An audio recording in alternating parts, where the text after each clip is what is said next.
रात का सन्नाटा घर की दीवारों से टकरा रहा था। चारों तरफ गहरी खामोशी थी, लेकिन उस खामोशी के बीच एक घर में मानो तूफान मचा हुआ था। घड़ी की सुई 12 बजने का इशारा कर चुकी थी और उसी समय नेहा की जिंदगी में एक और जख्म जुड़ गया। देवर विजय की आवाज़ बिजली की कड़कने जैसी गूंजी। मैंने कितनी बार कहा है कि मैं ये लौकी भिंडी नहीं खाता। आप गवार हो क्या? इतनी छोटी सी बात समझ में नहीं आती आपको? अब जाकर मेरे लिए दूसरी सब्जी बनाओ। ये सुनकर नेहा का चेहरा तमतमा गया। उसकी आंखों में थकान साफ झलक रही थी। सुबह 5 बजे वो उठी थी। पूरे परिवार के लिए उसने नाश्ता बनाया था, बच्चों को स्कूल भेजा था, पति को ऑफिस, सास ससुर की दवाइयों और चाय की फिक्र और रात का खाना सब उसने ही संभाला था। विजय, अब इतनी रात को मैं रसोई जाऊं? नौकरानी नहीं हूं तुम्हारी, बहू हूं इस घर की, और बहू से पहले मैं तेरी भाभी हूं। कमरे में सन्नाटा छा गया, लेकिन वो सन्नाटा ज़्यादा देर तक टिक नहीं सका। विजय ने कुर्सी पीछे धकेलते हुए कहा, वाह भाभी वाह, आप खुद को क्या समझती है? अगर बहू हो तो इस घर की हर सदस्य की पसंद नापसंद का ख्याल रखना तुम्हारी जिम्मेदारी है, और तुम कह रही हो कि नौकरानी नहीं हो। सच कहूँ तो नौकरानी ही ज़्यादा इज्जतदार होती है, क्योंकि वो पैसे लेकर काम करती है। तुम तो बिना पैसे के बस नाटक करती रहती हो। नेहा के कानों में ये शब्द किसी नुकीली तलवार की तरह चुभ गए। कांपती हुई आवाज़ में उसने कहा, विजय, मैं सुबह से रात तक इस घर के लिए खटती हूँ। तेरी माँ के ताने अलग, तेरे भाई की बेरुखी अलग, और अब तेरा जहर भी सहूँ। आखिर और कितना झुकूँ मैं? विजय ने ठहाका लगाते हुए कहा, अरे भाभी, नाटक बंद करो। सबको पता है तुम्हारी चालाकियाँ। भाई को तुमने अपने काबू में कर लिया है, अम्मा को भी उलझा के रखती हो, अब मुझे भी बेवकूफ़ बनाने आई हो। खाना बनाना तुम्हारी जिम्मेदारी है, चाहे रात के 12 बजे ही क्यों ना हो। इतने में सास कमरे से बाहर निकल आई। उनकी आंखों में नींद कम और गुस्सा ज़्यादा था। क्या हो रहा है, वो भी आधी रात को? उन्होंने कड़वी आवाज़ में पूछा। विजय ने तुरंत कहा, अम्मा देखो ना इस औरत को। मैंने साफ कहा था कि मुझे लौकी पसंद नहीं है, फिर भी परोस दी, और ऊपर से कहती है कि नौकरानी नहीं हूँ। बहू होकर मुझसे ऐसे बोलती है, ये मर्यादा है क्या? सास ने नेहा की ओर घूरते हुए कहा, तेरी हिम्मत कैसे हुई विजय को जवाब देने की? बहू का मतलब होता है सेवा करना। औरत होकर तू घर का काम भी नहीं संभाल सकती तो किस काम की? नेहा की आंखें छलक पड़ी। वो चौखट पर बैठ गई, आंसुओं से भीगते हुए बोली, अम्मा, मैंने कब इनकार किया, लेकिन अब इतनी रात को मैं थक चुकी हूँ। इतने में दरवाज़ा खुला और नेहा का पति अमन अंदर आया। उसने थकी हुई आंखों से सबको देखा और पूछा, फिर क्या तमाशा चल रहा है? नींद हराम कर रखी है तुम लोगों ने। विजय तुरंत बोला, भाई देख लो अपनी बीवी की करतूत। मुझे लौकी परोस दी, जबकि मैं मना कर चुका था। ऊपर से जवाब देती है कि मैं नौकरानी नहीं हूँ। अब बताओ, क्या यही है इस घर की बहू की मर्यादा? अमन ने गुस्से से नेहा की ओर देखा। नेहा, तूने फिर झगड़ा शुरू किया? मैं ऑफिस से थका हारा आता हूँ और यहाँ हर रात को रोना धोना चलता है। तू क्यों नहीं समझती है? नेहा का गला रूंध गया। उसने धीमी आवाज़ में कहा, अमन, मैंने तो बस इतना ही कहा कि आधी रात को नई सब्जी बनाना मुमकिन नहीं है। क्या मेरी थकान तुम्हें दिखाई नहीं देती? लेकिन अमन ने उसकी ओर पीठ मोड़ ली। मुझे बस शांति चाहिए, तुम लोग आपस में निपटो, मुझे सोने दो। नेहा ने देखा, उसका पति वही उसकी पीड़ा से मुंह मोड़ चुका था। अब वो पूरी तरह अकेली थी। सास की साजिश, देवर का जहर और पति की बेरुखी। उसका दिल फटकर रह गया था। उस रात नेहा की आंखों में नींद नहीं, सिर्फ सवाल थे। पति की बेरुखी ने जैसे उसकी आत्मा को चीर दिया था। सवेरा हुआ और वो उठी और चुपचाप रसोई में चली गई। रसोई में हल्की सी आंच जलाकर उसने चाय चढ़ाई कि तभी उसकी सास आ गई। इतनी देर से चाय चढ़ाई है, औरत होकर तुझमें फुर्ती नहीं है क्या? तो चुप क्यों है? जुबान बंद कर ली है क्या? यही तेरी चाल है, चुप रहकर सबको बेवकूफ़ बनाना चाहती है। नेहा ने धीमी आवाज़ में कहा, अम्मा, मैं बस थक गई थी। सास ने झिड़क दिया, थक गई थी? औरत का काम है थकना और फिर भी खटते रहना। ये बातें मत कर नेहा। अगर तू बहू होकर तूने थकान का बहाना बनाया तो इस घर का काम कौन करेगा? नाश्ते की मेज पर विजय पहले से बैठा था। जैसे ही नेहा ने पराठे उसके आगे रखे, उसने थाली खिसका दी। भाभी, मैं ये आलू के पराठे नहीं खाता। कितनी बार कहा कि मुझे पनीर चाहिए। नेहा ने गहरी सांस ली। विजय, घर में पनीर नहीं था, इसलिए आलू के पराठे बना दिए। विजय ने जोर से ताली बजाई और बोला, वाह, भाभी की चालाकी एक बार फिर से सामने आ गई। मतलब घर में मेरी पसंद की चीज़ें नहीं होंगी। मैं तो कहता हूँ अम्मा, ये जानबूझकर ऐसा करती है, मुझे नीचा दिखाने के लिए। सास ने तुरंत हामी भरी। सही कह रहा है विजय, ये औरत चालाक है। नेहा ने गुस्से से देखा। बस करिए अम्मा, मेरे दिल में ऐसा कोई जहर नहीं। तभी अमन भी मेज पर आ गया। उसने ये सब सुना और माथे पर शिकन डाली। फिर वही रोज का झगड़ा। नेहा ने कांपते स्वर में कहा, अमन, मैंने क्या तमाशा किया? मैंने तो बस वो बनाया जो घर में था। अब मेरी गलती है कि पनीर नहीं था? अमन ने गुस्से से कहा, तू बहाने मत बना, तेरी आदत है हर बात को बढ़ाने की। अगर पनीर नहीं था तो जाकर लाना चाहिए था ना। इस घर में तेरा काम है सबका ध्यान रखना, समझी? नेहा का दिल टूट गया। वो चाहती थी कि उसका पति उसका साथ दे, लेकिन उसके शब्दों ने उसे और अकेला कर दिया। लेकिन उसी पल सास की आवाज़ ने उसे फिर चोट पहुंचाई। नेहा, जल्दी जाकर बाजार से पनीर लेकर आ, विजय का नाश्ता खराब हो गया है। अब जाकर तू उसका मन ठीक कर। पूजा ने सीधे जवाब दिया, नहीं अम्मा, अब मैं नहीं जाऊंगी, जो है वही खाना पड़ेगा। मैं अब किसी के नखरे नहीं उठाऊंगी। सास और विजय दोनों हक्के बक्के रह गए। अमन ने भी चौंक कर पत्नी की ओर देखा। क्या कहा तूने? अमन गरज उठा। नेहा ने कहा, हाँ मैंने कहा, अब मैं किसी के लिए अपनी नींद और अपनी सेहत कुर्बान नहीं करूंगी। नेहा की ये हिम्मत घर के लिए एक नया झटका थी। सास ने कहा, तूने अगर अभी अपनी जुबान बंद नहीं की तो याद रख, ये घर तुझे निकाल बाहर करेगा। नेहा की आंखों में आंसू थे, मगर इस बार उसमें कमजोरी नहीं थी। वो बोली, ठीक है अम्मा, अगर मेरी जगह आपको बोझ लगती है तो निकाल दीजिए, लेकिन अब मैं अपने आत्मसम्मान को रोज कुचलते नहीं देख सकती। कमरा सन्नाटे में डूब गया।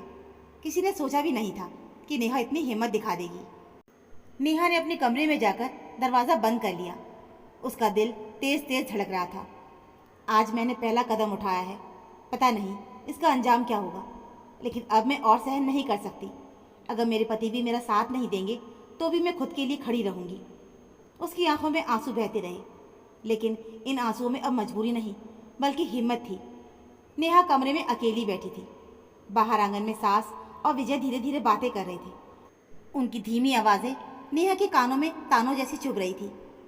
अम्मा, देखा आपने, भाभी अब जुबान चलाने लगी है।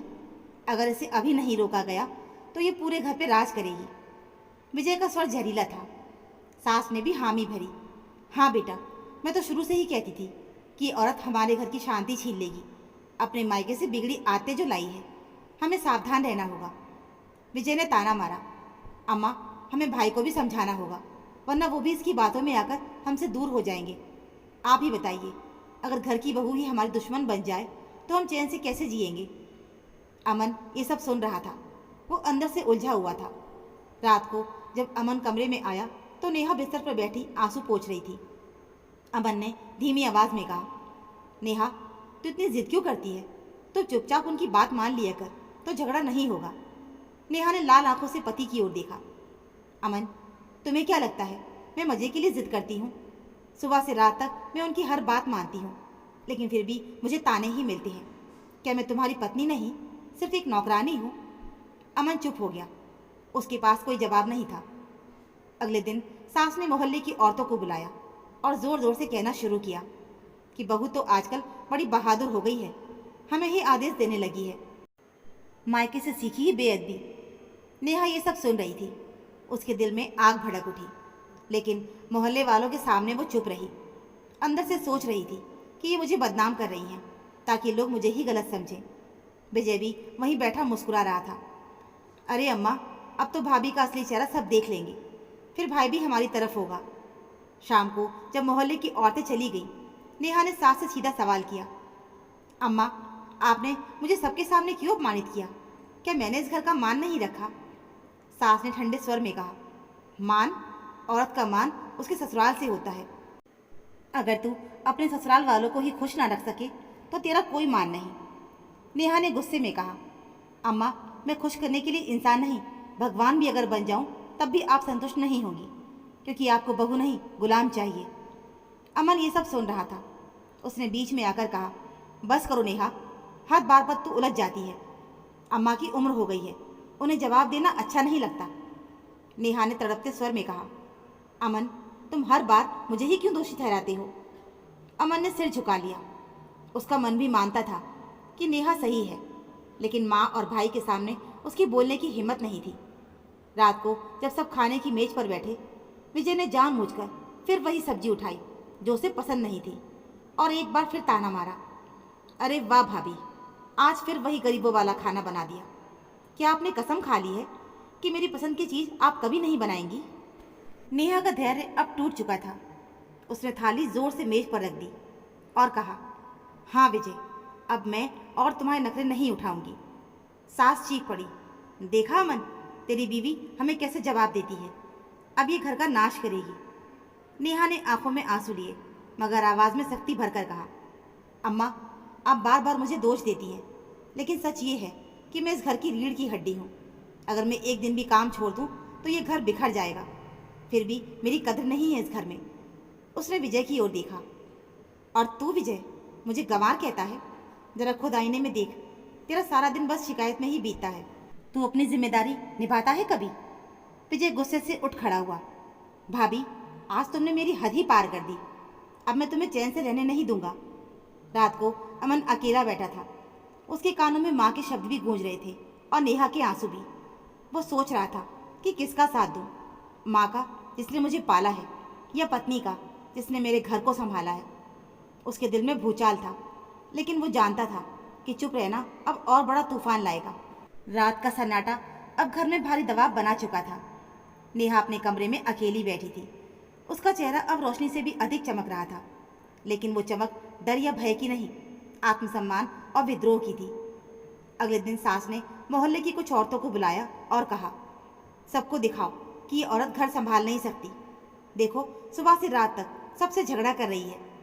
विजय ने ताना मारा, भाभी तो हर रोज नई नाकामियां करती है, अब देखो कौन उसके साथ है। नेहा ने यह सब सुना। उसके मन में पहले डर था, लेकिन अब वो और सख्त हो गई। उसने ठान लिया, जो सही है मैं वही करूँगी। अमन घर में आया। उसने देखा कि नेहा पूरी तरह बदल चुकी है। वो गुस्से में थी, पर अब उसका गुस्सा सिर्फ ताने पर नहीं बल्कि न्याय और सम्मान के लिए था। अमन ने पूछा, नेहा, ये सब क्या चल रहा है? तुम्हें समझ नहीं आता कि माँ और भाई की क्या भूमिका है? नेहा ने कहा, अमन, मैं जानती हूँ, लेकिन अब मैं खुद अपने लिए खड़ी रहूँगी। तुम चाहो या ना चाहो, मैं अब अपनी मर्यादा को कुचलने नहीं दूंगी। अमन चुप हो गया। उसने देखा कि पत्नी की आंखों में अब डर नहीं बल्कि अग्नि है।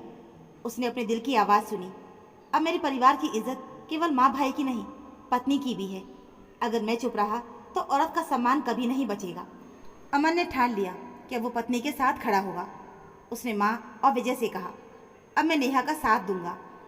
अगर इसे अपमानित किया गया तो उसका परिणाम आपको भुगतना पड़ेगा। माँ और विजय चौंक गए।